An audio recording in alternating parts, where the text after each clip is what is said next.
जैसा कि आप पहले से जानते हैं कि फिजिकल क्वांटिटीज वे क्वांटिटी होती है जिन्हें मेजर किया जा सकता है, जिन्हें मापा जा सकता है। सो फिजिकल क्वांटिटीज फर्दर दो भागों में डिफरेंशिएट की जा सकती है। The one is scalar and the second one is vector. सो हम स्केलर क्वांटिटी क्या होती है, वेक्टर क्वांटिटी क्या होती है, how to get them etcetera, what are the application of these quantities in physics, उसकी स्टडी आज करने जा रहे हैं। सो सबसे पहले हम देखते हैं कि फिजिकल क्वांटिटी की यदि हम डिफिनेशन के ऊपर जाएं तो आपको पता है कि physical quantities are those quantities which can be measured. Physical quantities are those quantities which can be measured. And further हम इसको दो भागों में बांट सकते हैं. Physical quantities can be further differentiated into two parts, scalar and vector. So scalar क्या है और vector क्या है? So अब देखें, physical quantity are those quantities which can be measured. What does it mean? It means कि हम यहाँ पे मास की बात कर सकते हैं, टाइम की बात कर सकते हैं, डिस्प्लेसमेंट की बात कर सकते हैं, और ऐसी कोई भी क्वांटिटी की बात कर सकते हैं जिसको मेजर किया जा सके। अब आपने कई बार सोचा होगा कि there are some quantities which can not be measured, like love. जितने भी इमोशंस हैं उनको मेजर नहीं किया सकता है, लव, एंगर, हेट्रेड, जॉय। सो ये सारी की सारी क्वांटिटीज जो है वो फिजिकल क्वांटिटी के अंदर नहीं आएंगे। फिजिकल क्वांटिटी के अंदर वही क्वांटिटीज आएंगी जिनको मेजर किया जा सके। अब according to some different some characteristics, they can be further divided into two parts, scalar and vector. So scalar और vector क्या है, इसको समझने के लिए मैं आपको एक एग्जांपल देता हूँ। मान लो कि मैं आपसे बोलूं कि बच्चों ऐसा है कि आज मेरी मिठाई खाने का मन कर रहा है, आप मेरे लिए मिठाई ले आओ। सो आप क्या बोलोगे कि मिठाई सर आप कितना लोगे, कौन सी मिठाई खाओगे? लेट्स से मेरे को खाने का मन कर रहा है रसगुल्ला, तो आप क्या बोलोगे कि सर रसगुल्ला कितना लाए, 2 लाए, 3 लाए, 5 लाए? या मैं तुमसे बोलूं कि मुझे आम खाने का मन कर रहा है, तो तुम बोलो कि आम कितना लाए, 1 किलो, 2 किलो, 500 ग्राम, 300 ग्राम? तो यहाँ पे यदि मैंने आंसर दे दिया कुछ भी, तो आपने मेरे क्वेश्चन का आंसर पा लिया एंड यू विल प्रोसीड। यानी कि ये जो चीज हम लोग मेजर कर रहे थे, मिठाई की मात्रा या फिर आम की मात्रा, दोनों, मिठाई की मात्रा में हमने नंबर से काम चला लिया और आम की मात्रा जो थी उसमें हमारा काम चल जाएगा वजन से, मास से, 200 ग्राम, 300 ग्राम, 500 ग्राम, एक्सेट्रा। लेकिन यदि मैं आपसे बोलूं कि तुम्हें पता है कि मिठाई की दुकान कहाँ है, and you are not going to that particular direction where the mass the shop situated, so आप कैसे जाओगे वहां पे? सो उस बात के लिए आप क्या करोगे कि आपके पास अनदर क्वेश्चन अराइज होगा अपने माइंड में, and the second question which will arise in your mind, that where the shop is exactly. So मैं आपसे बोलूं कि 500 मीटर पे चले जाओ, शॉप है। 500 मीटर कहाँ है? ईस्ट में, नॉर्थ में, 30 degree north of it, 70 degree north of it, what ever. So scalars are those quantities which can be measured by their magnitude only. इसका मतलब क्या हुआ कि वो सारी क्वांटिटीज जिसमें हमें मैग्नीट्यूड से द्वारा हम नाप सकते हैं, जैसे कि मैंने बोला मास, डिस्टेंस, टाइम, इस तरह की जो क्वांटिटीज हैं जिनको नापने के लिए हमें सिर्फ मैग्नीट्यूड की जरूरत पड़ती है, उनको हम स्केलर क्वांटिटी बोलते हैं। और ये अलजेब्रिक रूल ऑफ एडिशन को भी फॉलो करते हैं। अलजेब्रिक रूल ऑफ एडिशन का मतलब ये हुआ कि इसके लिए 2 + 2 = 4 होगा। जैसे मैंने आम की बात की थी कि 200 ग्राम आम मान लो तुमसे मैंने बोला लाने के लिए, और फिर उसके बाद मैंने 300 ग्राम और आम मंगाया दूसरे दिन। सो दोनों दिनों में यदि मैं तुमसे बोलूं कि कितना आम मंगाया, तो तुम बोलोगे 200 ग्राम + 300 ग्राम = 500 ग्राम, 500 ग्राम। सो ये अलजेब्रिक रूल ऑफ एडिशन को फॉलो करते हैं। दूसरा होता है वेक्टर।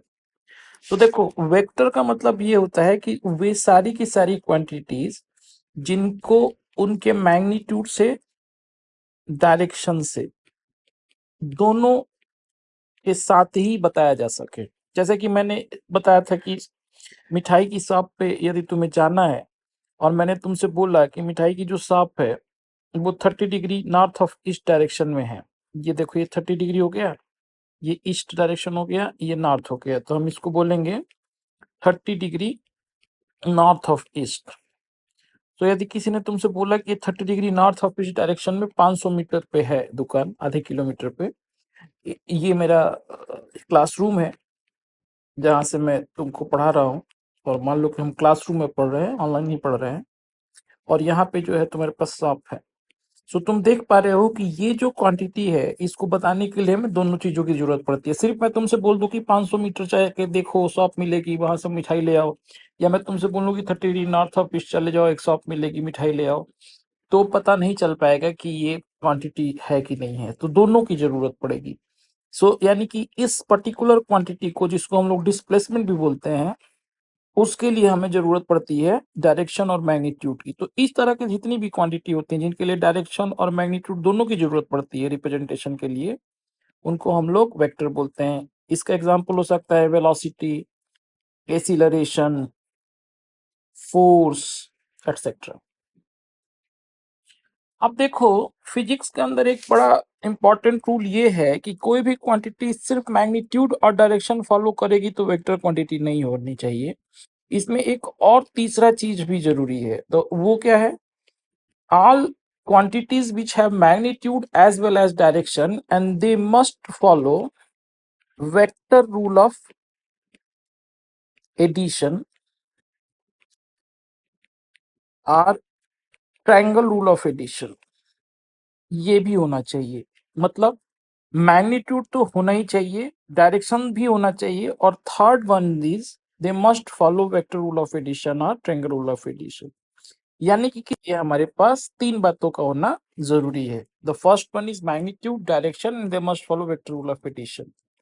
इसका एग्जाम्पल मैंने ऑलरेडी बता दिया है, वेलोसिटी, फोर्स, एटसेट्रा। डिस्प्लेसमेंट तो है ही एक एग्जाम्पल। अब किसी भी वेक्टर को हम दो तरीके से रिप्रेजेंट करते हैं, एक एनालिटिकली करते हैं।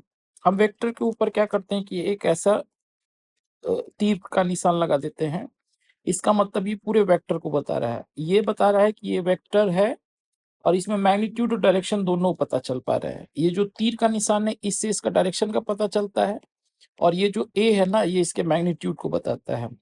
तो मैग्नीट्यूड बताने के लिए दो तरीके हम यूज करते हैं। एक तो हम लोग ऐसे कर देते हैं कि mod of A vector A. अच्छा, इस चीज को जब तुम लिखते हो ना तीर लगा के, तो इसका मतलब हम पढ़ते इसको ऐसे हैं, वेक्टर ए। सो यहाँ पे मॉड ऑफ वेक्टर ए जो होगा वो मैग्नीट्यूड हो जाएगा इस वेक्टर का। तो मैग्नीट्यूड का मतलब क्या होगा, तो ग्राफिकली समझते हैं उसको। यहाँ पे मान लो कि टेल है और यहाँ पे हेड है। सो ये हेड से टेल के बीच का जो डिस्टेंस होगा ना, यानी कि ये जो लेंथ होगा इसका, वो मॉड ए को बताएगा। और ये जो हेड का जो डायरेक्शन होगा, जो ये एरो का जो टिप है, वो जिस डायरेक्शन को बताएगा वो वेक्टर का डायरेक्शन बताएगा। So this is representation of a vector. ठीक है। अच्छा, बुक्स में क्या करते हैं कि जैसे ऐसे बोल्ड में ए को लिख देते हैं, ऐसे बोल्ड में ए का मतलब यही होता है वेक्टर ए बोल रहा है वो। बट चूंकि हम बुक की बात नहीं कर रहे हैं, ये कहीं कहीं इंटरनेशनल बुक में ऐसा लिखा रहता है, तो हमारे यहाँ भारत में हमेशा तुमको ऐसे वेक्टर ए वेक्टर बी ऐसे ही मिलेगा। लेकिन यदि तुम लोग कोई इंटरनेशनल बुक फॉलो करोगे तो तुम्हें दिखेगा वहां पे खूब बोल्ड में, जैसे बाकी चीजें स्मॉल में लिखी रहेगी।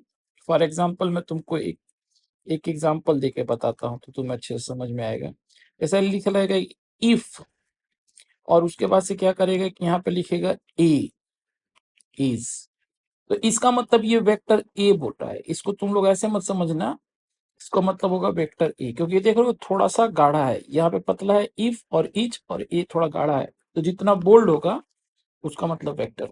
तो एक बड़ा इंपॉर्टेंट वेक्टर है जिसको हम लोग बोलते हैं यूनिट वेक्टर। तो यूनिट वेक्टर की पहले डिफिनीशन मैं तुमको बताता हूँ, फिर मैं बताता हूँ व्हाट इज यूनिट वेक्टर। तो unit vector is a vector which has unit magnitude, a unique direction। क्या मतलब हुआ इसका?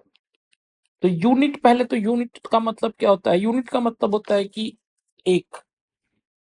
तो एक मतलब यूनिट मतलब मेजरमेंट ऑफ समथिंग। तो जैसे मान लो कि मैं तुमसे पूछूं कि व्हाट इज योर हाइट, तुमने बोला कि भाई मेरा हाइट जो है वो 5.5 फीट है। तो यहाँ पे यदि 5.5 फुट ऐसे मैंने किस दिखाया, टेढ़ा दिखाया, वैसे हाइट तो सीधा होता है लेकिन ऐसे टेढ़ा में समझ लो, मान लो ऐसे यही तुम्हारे सर से पांव से सर तक के बीच की डिस्टेंस है, तो इसके अंदर जो 1 फीट की लंबाई होती है वो क्या होती है, यूनिट होती है तुम्हारी लंबाई की। सो यानी कि 5.5 फीट में 1 फीट लंबाई हो गया। तो ये चूंकि लंबाई जो होता है, length of anything is a scalar quantity, तो स्केलर क्वांटिटी का यूनिट भी स्केलर होगा तो 1 फीट हो गया। लेकिन वेक्टर तो कोई स्केलर, वेक्टर के पास एक डायरेक्शन होता है। जैसे देखो यहाँ पे एक फोर्स है 5 न्यूटन का जो 30 डिग्री के एंगल पे लग रहा है, तो इसके अंदर यदि मैं तुमसे बोलूं कि what is its unit vector, so क्या बोलोगे तुम कि 1 न्यूटन फोर्स अलोंग 30 डिग्री। अब ये दिया नहीं है कि ईस्ट है कि नॉर्थ है, तो एक्स एक्सेस मान लेता हूँ और इसको वाई एक्सेस मान लेता हूँ अपने मन से भी। So along 30 degree anti clockwise direction from positive x axis, ठीक है। So along 30 degree anti clockwise from positive x axis, so ये हो गया तुम्हारे पास इसका डायरेक्शन। सो 1 न्यूटन जो है इसका यूनिट वेक्टर हो गया, और ये जो 30 degree from positive x axis in anti clockwise direction जो हो रहा है ना, ये एंटी क्लॉकवाइज डायरेक्शन है, ये बता रहा है कि भाई इसका डायरेक्शन ये वाली चीज है। सो मतलब ये हुआ कि यदि मैंने कोई वेक्टर लिया, कोई भी वेक्टर लिया, मान लो कि ए यूनिट का लिया, तो इसका एक डायरेक्शन भी होगा। तो यदि मैं पूरे वेक्टर की बात कर रहा हूं, तो पूरे वेक्टर को रिप्रेजेंट करने के लिए मैं लिखूंगा वेक्टर ए। सो जो इसका यूनिट वेक्टर होता है ना, उसका मैथमेटिकल डिफिनीशन ऐसे हम कर लेते हैं, ए कैप, ए के ऊपर एक छोटा सा टोपी पहना देते हैं, जैसे बच्चे को टोपी पहना देते हैं, और यहाँ पे लिख दिया vector A upon mod of A. अब इस डिफिनेशन को देखो, यहाँ पे भी तुम बड़े अच्छे से देख सकते हो, 5 न्यूटन का वेक्टर है। सो किया क्या हमने, 5 newton at an angle of 30 degree anti clockwise from positive x axis and divided by 5 कर दिया तुमने, तो तुम्हें मिल जाएगा 1 newton along 30 degree anti clockwise from positive x axis. तो बेसिकली इस डिफिनीशन को मैंने अब डिफाइन कर दिया। So now you got to know that what is unit vector. So unit vector is a vector which have unit magnitude and a unit direction. अब थोड़ा सा क्वेश्चन देखते हैं। So देखो तुम्हारे पास क्वेश्चन दिया है कि unit vector along east is defined as I cap. अब force 10 to the power 3 Newton x westwards represent force in terms of I. तो देखो ये वाला जो डायरेक्शन होता है हमेशा ना राइट की तरफ, उसको हम ईस्ट से डिनोट करते हैं हमेशा। सो ईस्ट की तरफ आई से डिनोट कर रहा है यूनिट वेक्टर। तो तुम मुझे ये बताओ कि जो वेस्ट की तरफ वेक्टर होगा वो माइनस आई हो जाएगा क्योंकि उसका उल्टा है। सो यदि मैं तुमसे बोलूं कि भाई ये बात तो आपने बता दी मेरे को, लेकिन अब रिप्रेजेंट करना है, तो मैं यहाँ पे क्या लिख दूंगा, minus i cap equal to जो फोर्स है वो फोर्स लिख दो, क्या, F, and divided by mod of F. अब तुम्हें मॉड ऑफ एफ दिया है इस क्वेश्चन में 10 to the power 3, यानी कि एफ की वैल्यू तुम्हारे पास हो जाएगी 10 to the power 3 minus i cap, या इसको तुम ऐसा भी लिख सकते हो -10 to the power 3 I cap, और मन करे तो न्यूटन तुम लिख दो क्योंकि इसका ये तो है ही, यहाँ पे भी न्यूटन लिख सकते हैं हम लोग। तो 10 to the power 3 Newton minus i cap, या -10 to the power 3 I cap Newton. तो दिस इज बेसिकली यूनिट। अब देखो कुछ कुछ वेक्टर्स हैं जिनकी डिफिनेशन हमें याद रखनी होती है, जैसे कि एक वेक्टर है parallel vector. So parallel vector क्या होता है, so two vectors are parallel to each other if they are in the same direction. जैसे यहाँ पे वेक्टर ए और वेक्टर बी है, दोनों का डायरेक्शन सेम है, सो ये दोनों एक दूसरे के पैरेलल हो गए। तो हमेशा दो पैरेलल वेक्टर के बीच का जो एंगल होता है वो 0 डिग्री होता है। अब तुम बोलोगे कि सर एंगल तो पता ही नहीं है, एंगल बिटवीन टू वेक्टर्स कैसे निकाला जाए। So angle between two vectors में कोई बहुत बड़ी बात नहीं है, दोनों वेक्टर को उठाओ और टेल टू टेल या हेड टू हेड मिला दो। सो यहाँ पे यदि दो वेक्टर हैं ए और बी इस तरह से, या ये वाला वेक्टर पैरेलल है, मैं दूसरा कोई अदर वेक्टर की बात कर रहा हूँ, और इन दोनों के टेल टू टेल मिलने में इन दोनों के बीच में थीटा एंगल आ रहा है, तो ये जो छोटा वाला एंगल होता है ना, तो उसी को हम लोग एंगल बिटवीन टू वेक्टर्स बोलते हैं। तो the smallest angle between two vectors when they are place tail to tail is known as the angle between two vectors, या हेड टू हेड। इसको मैं उठा के यहाँ पे रख दूं तो ये वाला एंगल भी थीटा हो जाएगा। तो या तो टेल टू टेल मिला लो या तो हेड टू हेड मिला दो, तो वो दो वेक्टर के बीच का एंगल। अब एंटी पैरेलल वेक्टर में क्या करोगे? अब अगेन इसको उठा के दी वही वाला बात हम करते हैं, तो ये बी को यहाँ पे रख दिया तो ये 180 डिग्री का एंगल हो गया, तो ये 180 डिग्री हो गया, तो ये एंटी पैरेलल हो गया। So when they are opposite to each other they are anti parallel. फिर हम इक्वल वेक्टर की बात करते हैं। This is very important vector. Equal vector के लिए तीन चीजों का पता होना जरूरी है, और ये कई एग्जाम में पूछा गया है, नीट में, जेईई मेन में कई बार पूछा गया है। तो सबसे पहली बात, ये सेम फिजिकल क्वांटिटी को रिप्रेजेंट करे। दूसरी बात, मैग्नीट्यूड इसका सेम है। और तीसरी बात, डायरेक्शन भी सेम है।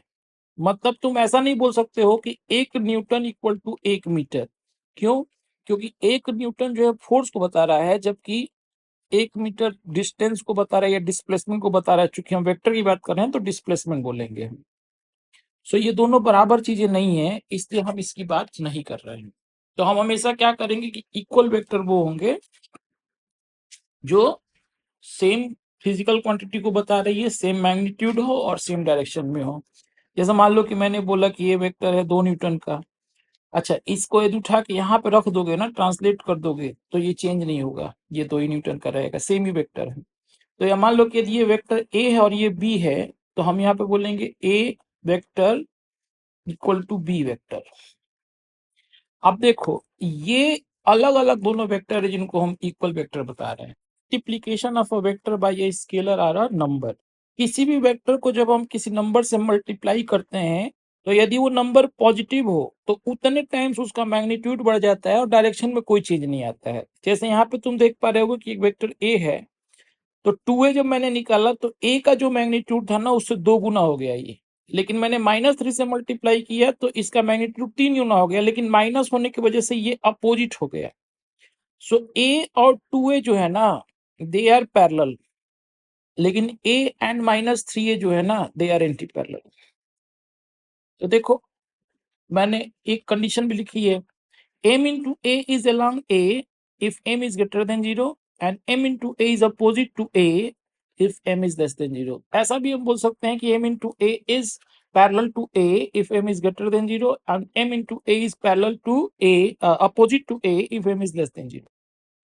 अब हम अगली बात करेंगे which is very much important, triangle rule of addition. तो ट्रायंगल रूल ऑफ एडिशन को ग्राफिकली कैसे बताएंगे? तो क्या करो कि कोई भी एक वेक्टर उठाओ, start the second vector from the end of the first vector, join the starting point of first vector to the end point of second vector. This single vector is the sum और resultant of the two vectors. कह क्या रहा है basically, दो vector हैं, यदि मान लो कि ए और B, let's say this is A and this is B, तो ये बोल रहा है कि किसी भी एक वेक्टर को उठाओ और दूसरे वाले वेक्टर के टेल पे रख दो, सॉरी हेड पे रख दो। सो वेक्टर ए को उठाया, उठा के हमने वेक्टर बी के हेड पे रख दिया, और वेक्टर ए के टेल को पकड़ा और वेक्टर बी के हेड को पकड़ा और दोनों को जोड़ दिया। ये जो होगा ना, ये इन दोनों का सम होगा, ए प्लस बी, और इसी को हम लोग रिजल्टेंट भी बोलते हैं। चूंकि ये एक ट्रायंगल बना रहा है, इसलिए इस चीज को हम लोग बोलते हैं ट्रायंगल रूल ऑफ एडिशन, या इसी को हम लोग बोलते हैं बच्चों वेक्टर रूल ऑफ एडिशन। अच्छा, एक और बात मैं तुमको बता दूं, एक और बात, यदि मैंने ए और बी ऐसे लिया है, यदि मैं इसका उल्टा भी करूं ना तो भी सत्य होगा। कैसे? बता। मान लो कि मैंने यहाँ पे ऐसे नहीं लिया होता, मैंने ए को लिया होता, ए को लिया होता और ए के ऊपर मैंने बी को क्या किया होता, ये ए था मेरा, और ए के ऊपर मैं बी को रख देता, जैसे ये ना बी को इसके ऊपर रख दिया, तो ये क्या हो गया, पहले ए हो गया और फिर बी हो गया। ऐसा नहीं है, ये है, एक पिछले वाले क्वेश्चन में क्या था, बी था और ए था, ठीक है। तो ये एक्चुअली ये जो चीज है ना, मैंने थोड़ा गलती लिख दिया है, ये बेसिकली ए प्लस बी नहीं है, ये बी प्लस ए, ये थोड़ा सा गलत हो गया है जल्दी जल्दी में। ये जो है तुम्हारे पास ना B plus A, this is B plus A, इसी को मैंने रिजल्टेंट मान लिया, ठीक है। अब सही कर दो। अब अगले बार में मैंने लिख लिया यहाँ पे ए और यहाँ पे बी। अब ये जो जोड़ोगे ना, ये जो होगा ये हो जाएगा ए प्लस बी, क्योंकि ए के ऊपर बी को रखा ना, तो इसलिए क्रम क्रम को भी याद रखना हमें। सो अब हो गया ये ए प्लस बी, और बच्चा ये प्लस बी जो है ना, ये भी रिजल्टेंट आर के बराबर होगा, और देखो सेम ही है। ये भी देखो इसी यहाँ से देखो तो इसका डायरेक्शन इसका डायरेक्शन दोनों सेम ही दिख रहा है। सो बेसिकली ए प्लस बी और बी प्लस ए दोनों बराबर होते हैं। ये कम्यूटेटिव रूल को फॉलो करता है। अब एक वेक्टर मैंने जब तुमको इक्वल वेक्टर बता रहा था तो उसी टाइम मैंने एक फ्री वेक्टर्स का नाम लिया था, तो तुमको मैं क्या है। So free vectors are those vectors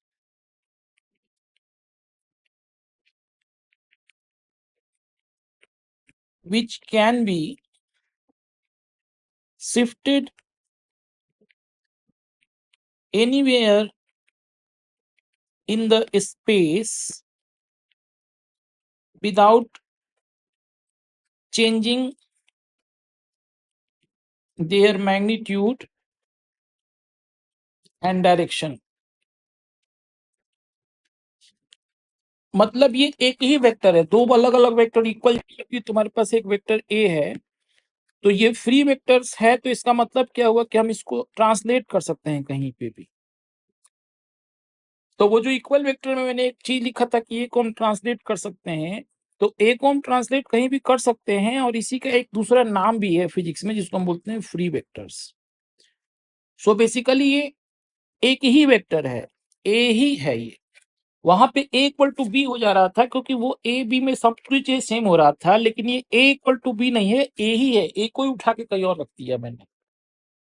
so इसका एप्लीकेशन हम लोग देखेंगे जब हम लोग parallelogram rule of vector addition की बात करेंगे। पैरेललोग्राम होता है वो भी मैं तुमको बता देता हूँ। मैंने तुमको बोला था कि यदि मैंने तुमको बोला कि ये है वेक्टर ए और ये है वेक्टर बी, इन दोनों को तुमने जोड़ा और रिजल्टेंट निकाला। सो मान लो कि मैंने इन दोनों वेक्टर को टेल टू टेल रख दिया, ये वेक्टर को उठाया अब यहाँ पे रख दिया, तो देखो ये बी ही है ना, ए तो है नहीं, ये सॉरी ये कोई दूसरा वेक्टर तो नहीं है, इक्वल वेक्टर तो नहीं है, फ्री वेक्टर्स है ये सेम वेक्टर को उठा के यहाँ पे रख दिया और इन दोनों के बीच का एंगल मैंने बोल दिया कि थीटा है। अब तुम देखो यदि मैंने इन दोनों को मिला दिया तो तुम बोलोगे कि ये भाई रिजल्टेंट है, या हम इसको दूसरा ए प्लस बी भी बोलते हैं। सो ये पहले वाले वेक्टर से एंगल फाई बनाएगा। सो ये सारी बातें हम निकालेंगे। अब देखो मन करे तो ये ए वाले को भी उठा के तुम वहां पे रख दो, कहाँ पे, ऊपर। तो जब यहाँ पे ऊपर तुम रखोगे तुम देख पा रहे हो कि ये ए वाला जुड़ गया। सो ये देख रहे हो एक पैरेललोग्राम बना रहा है, तो ये ट्रायंगल भी बना रहा है और पैरेललोग्राम भी बना रहा है, इसीलिए हम इसको ट्रायंगल रूल ऑफ एडिशन भी बोलते हैं और पैरेललोग्राम रूल ऑफ एडिशन भी बोलते हैं।